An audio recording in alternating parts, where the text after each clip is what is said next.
வணக்கம். நீங்க அனுப்புன வீடியோவை பார்த்தோம். விவசாயத்துக்காக தட்கல் முறையில புது மின் இணைப்புக்கு விண்ணப்பிச்சிருக்கீங்க. காசு கட்டி மாச கணக்குல ஆகுது, ஆனா கரண்ட் எப்ப வரும்னு நீங்க கேக்குறது நல்லாவே புரியுது. அதுலயும் ஒரு குழப்பம் இருக்கு. பக்கத்து தோட்டத்துக்காரருக்கு 15 நாள்ல கிடைக்குது, ஆனா உங்களுக்கு மட்டும் ஏன் 2 மாசம் 3 மாசம் ஆகுது? இந்த தாமதத்துக்கு பின்னாடி இருக்கிற காரணம் என்ன? உங்க விண்ணப்பத்தோட தலைவிதியை நிர்ணயிக்கிற சில பாதைகள் இருக்கு.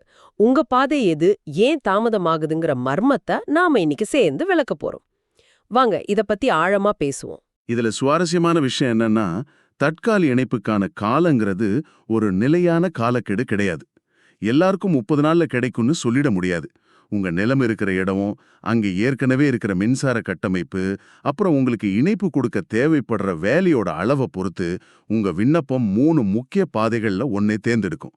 இத புரிஞ்சுக்கிட்டாலே உங்க காத்திருப்புக்கான காரணம் உங்களுக்கு தெளிவா விளங்கிடும்.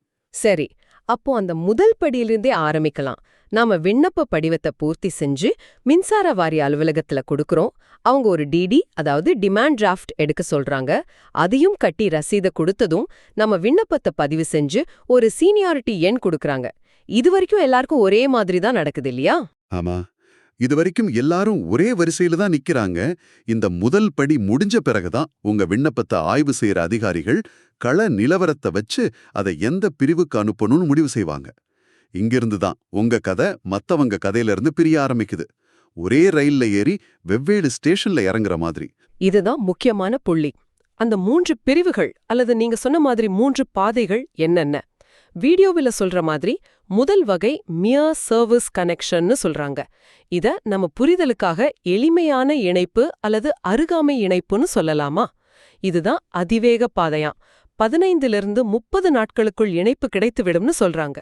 நிச்சயமா எளிமையான இணைப்புங்கிறது சரியான வார்த்தை. ஏன் இவ்வளவு வேகம்னா, இங்க பெரிய வேலைகள் எதுவுமே இல்ல. உங்க நிலத்துக்கு பக்கத்திலேயே மின்கம்பம் இருக்கும். ஒருவேளை தேவைப்பட்டா 1 அல்லது 2 கம்பங்கள் மட்டும் நட்டா போதும். மிக முக்கியமா, உங்க பகுதிக்கு மின்சாரம் கொடுக்கிற மின்மாற்றி, அதாவது டிரான்ஸ்ஃபார்மர்ல உங்களுக்கு தேவையான மின்சாரத்தை கொடுக்கிற அளவுக்கு மின்சுமை இருக்கும். அதனால வேற யாருடைய மின்சாரத்தையும் பாதிக்காம உங்களுக்கு எளிதா ஒரு இணைப்பை கொடுத்துட முடியும். இது ஒரு நேர்த்தியான சிக்கலில்லாத இணைப்பு. ஒரு நிமிஷம். அப்போ நாம விண்ணப்பிக்கிறதுக்கு முன்னாடியே நம்ம நிலத்துக்கு பக்கத்துல இருக்கிற டிரான்ஸ்ஃபார்மரை பார்த்து அதுல ஏற்கனவே எத்தனை இணைப்புகள் இருக்கு, அது எவ்வளவு பழையதுங்கிறத வச்சு நம்ம விண்ணப்பம் இந்த எளிமையான இணைப்பு வகையில வருமா வராதான்னு நாமே ஒரு அந்தாசம் செய்ய முடியுமா? இது ஒரு நல்ல கேள்வி. நீங்க ஒரு தோராயமான கணக்கு போடலாம். உங்க பக்கத்துல இருக்க டிரான்ஸ்ஃபார்மர் புதுசா இருந்து அதுல குறைவான இணைப்புகள் மட்டும் இருந்தா உங்களுக்கு வாய்ப்பு அதிகம். ஆனா ஒரு டிரான்ஸ்ஃபார்மரோட உண்மையான மின்சுமை எவ்வளவு இருக்குங்கிறது அதை பார்த்தா தெரியாது. அது அந்த பகுதி பொறியாளருக்கு மட்டும்தான் துல்லியமா தெரியும். இருந்தாலும் உங்க கேள்வி ஒரு விவசாயி எவ்வளோ ஆர்வமா இதை கவனிக்கிறாருங்கிறத காட்டுது. இது ஒரு நல்ல தொடக்க புள்ளி தான். சரி, இது அதிர்ஷ்டம் உள்ளவங்களுக்கானது. ஆனா நம்மள் பலருக்கு 1-2 கம்பங்களுக்கு மேல நட வேண்டியிருக்கும். அப்போ கதை மாறுது இல்லையா? அந்த 2வது பாதை, அதாவது மைனர் கேட்டகரி பத்தி சொல்லுங்க. இதுக்கு சுமார் 60 நாட்கள் வரை ஆகலாம்னு வீடியோல சொல்றாங்க. ஏன் இந்த கூடுதல் 1 மாச தாமதம்? இந்த மைனர் வகைய சிறிய அளவிலான வேலைகள்னு சொல்லலாம். உங்க விவசாய நிலத்துக்கு மின்சாரத்தை கொண்டு போக 2க்கும் மேற்பட்ட ஒரு 4-5 புதிய மின்கம்பங்கள் நட வேண்டியிருந்தா உங்க விண்ணப்பம் இந்த பிரிவுக்கு வரும். இன்னொரு முக்கியமான காரணம் லைன் கன்வர்ஷன் செய்ய வேண்டிய தேவை. கொஞ்சம் நிறுத்துங்க. லைன் கன்வர்ஷன்னா என்ன? வீட்டுக்கு வர கரண்ட விவசாயத்துக்கு மாத்துறதா? அதுல என்ன பெரிய வேலை இருக்கு? ஒரு வயரை மாத்திட்டா போதாதா? அதுதான் நிறைய பேர் நினைக்கிறாங்க. ஆனா அது அவ்வளோ எளிதல்ல. வீட்டு உபயோகத்துக்கு வர்றது பெரும்பாலும் சிங்கிள் ஃபேஸ் லைனா இருக்கும். ஆனா விவசாய மோட்டர் ஓட்டுறதுக்கு 3 ஃபேஸ் லைன் வேணும். ஓ, சரி சரி. அதனால ஒரு பேஸ் லைனை 3 பேஸ் லைனா மாத்தணும். அதுக்கு தடிமனான கம்பிகளை பயன்படுத்தணும். கம்பங்களுக்கு இடையிலான தூரத்தை சரி செய்யணும். சில சமயம் அந்த பாதையில் இருக்கிற மத்த இணைப்புகளையும் இது பாதிக்கும். இந்த மாதிரி சின்ன சின்ன தொழில்நுட்பம் மற்றும் உள்கட்டமைப்பு வேலைகளுக்காகத்தான் இந்த கூடுதல் நேரம் தேவைப்படுது. இது முதல் வகையை போல எளிதும் இல்ல, ஆனா அடுத்த வகையை போல ஒரு பெரிய திட்டமும் இல்ல. புரியுது. அதாவது வேலை கொஞ்சம் அதிகமாகறதால காலமும் அதிகமாகுது.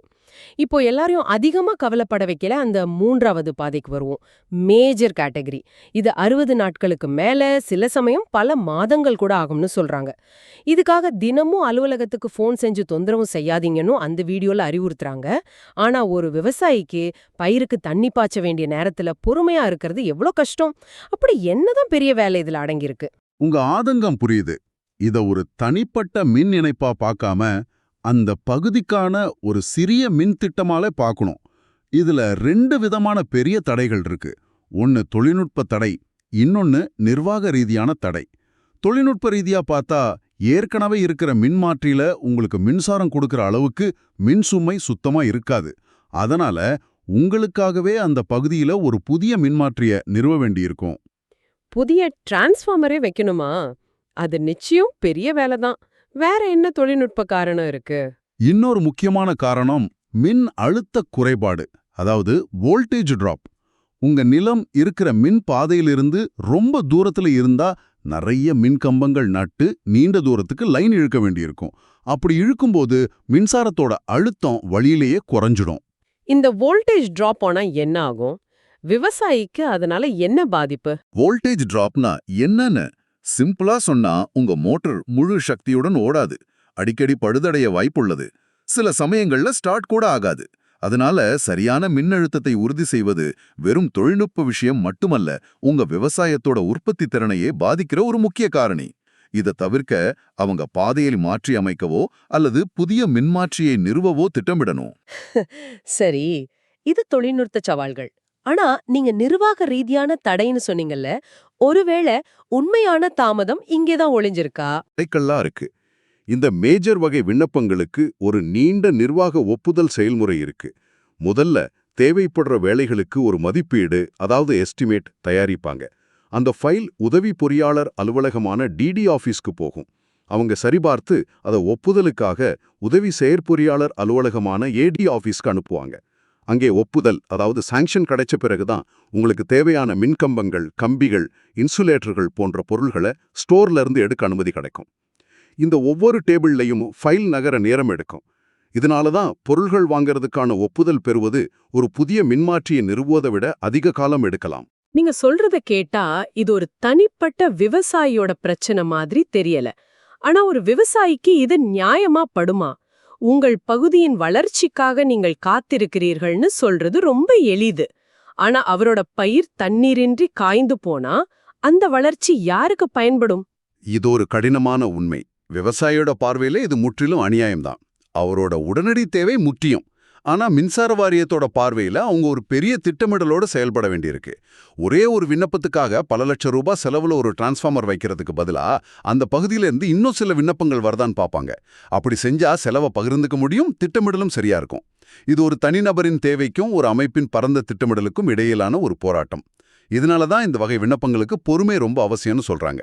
இந்த 3 முக்கிய பாதைகள் இல்லாம சில குறுக்கு வழிகளும் எதிர்பாராத தடைகளும் இருக்கு இல்லையா? வீடியோல ஒரு சுவாரஸ்யமான விஷயத்த சொல்றாங்க. ஏற்கனவே பூந்தோட்ட சர்வீஸ் மாதிரி பணம் கட்டி சேவை வாங்குற ஒருவர் தட்கல் முறைக்கு மாறினா என்னாகும்? அதுதான் இருக்கிறதுலே சுலபமான வழி. ஏன்னா அங்க ஏற்கனவே மின்கம்பம், கம்பி, 3 ஃபேஸ் லைனு எல்லா உள்கட்டமைப்பும் தயாரா இருக்கும். மின்சாரம் ஏற்கனவே அந்த இடத்துக்கு வந்துட்டு இருக்கு. அவங்க செய்ய வேண்டியதெல்லாம் ஒன்னே ஒண்ணுதான், பழைய மீட்டர் எடுத்துட்டு தட்கல் திட்டத்துக்கான புதிய மீட்டரை பொருத்தணும். இந்த இணைப்பு மாற்றம், அதாவது கன்வர்ஷன், மிக வேகமா சில நாட்களே முடிஞ்சிடும். இவங்களுக்கு காத்திருப்பு காலம் கிடையாது.